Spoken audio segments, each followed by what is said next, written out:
నవ్యాంధ్రగడ్డ ప్రజలారా, తెలుగుదేశం పార్టీ అభిమానులారా, పేదల గడపల్లో రోదనలు తరిమేందుకు, నవ్యాంధ్ర ప్రజల బ్రతుకులు మళ్ళీ మార్చేందుకు అదిగో వస్తున్నాడు మన చంద్రన్న.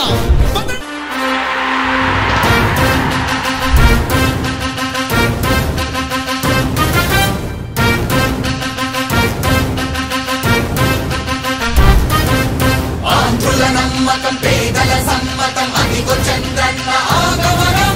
ప్రగతి ప్రభంజనం, జగతి నిరాజనం, అదిగో వస్తుంది తెలుగు తేజం. జయమో జయమో.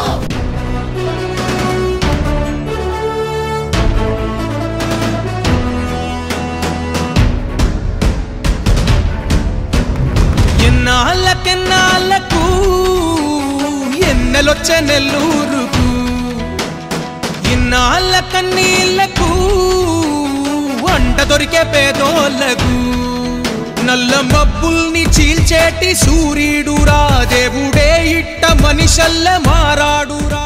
వేమిరెడ్డి దంపతులు ఎలాంటి ఆశించే వ్యక్తులు కాదు, దాతృత్వం కలిగిన వాళ్ళు. మన నియోజకవర్గానికి ప్రజాప్రతినిధులు అయితే ఊహించుకోండి అభివృద్ధి అనేది ఎలా ఉంటుందో. వేమిరెడ్డి ప్రభాకర్ అన్నే ఉంటే వేల పంటగలన్నీ ఒక్కసారి వెల్లువైనట్టే. ఓటు అనే ఆయుధాన్ని రేపు మే 11వ తేదీ బాక్సులు బద్దలయ్యే విధంగా ఎటువంటి ప్రలోభానికి లొంగకుండా ప్రత్యర్థుల గుండెల్లో వేమిరెడ్డి ప్రభాకర్ రెడ్డి గారు, వేమిరెడ్డి ప్రశాంత్ రెడ్డి గారు అంటే ఒక్కొక్కడు పోసుకోవాలి 13 తర్వాత. ఎన్నాళ్ళకెన్నాళ్ళకు ఎన్నెలొచ్చే నెల్లూరుకు, ఇన్నాళ్ళ కన్నీళ్లకు. ఆక్వా రైతులను కూడా తప్పకుండా తెలుగుదేశం ప్రభుత్వం వచ్చిన తర్వాత ఆదుకుంటామని చెప్పి మాటిస్తున్నాను.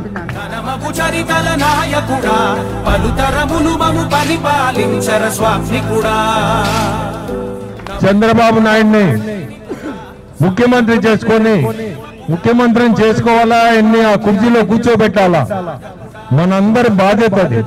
సో మీ అందరూ గుర్తుపెట్టుకోండి, సైకిల్ గుర్తుకేసి ప్రశాంత్ని గెలిపించండి. మీ కోవర్ కాన్స్టిట్యున్సీ నుంచి అట్టే నన్ను నెల్లూరు పార్లమెంట్ నుంచి సైకిల్ గుర్తుకేసి గెలిపించాలా. ప్రతి గడప నీకే స్వాగతం అంటోంది, ప్రతి మనసు నువ్వే గెలవాలంటోంది. ఈ రోజు మీ అందరి ముందు నిర్భయంగా చెప్తున్నాం, ప్రశాంతమ్మ గారిని అత్యధిక మెజార్టీలో గెలిపించండి. అలాగే ప్రభాకర్ రెడ్డి గారిని అత్యధిక మెజార్టీలో గెలిపించండి. ఈ గంగపట్నంలో ఏ పని కావాలన్నా నాది పూచి ఇస్తున్నాను మీ అందరికీ.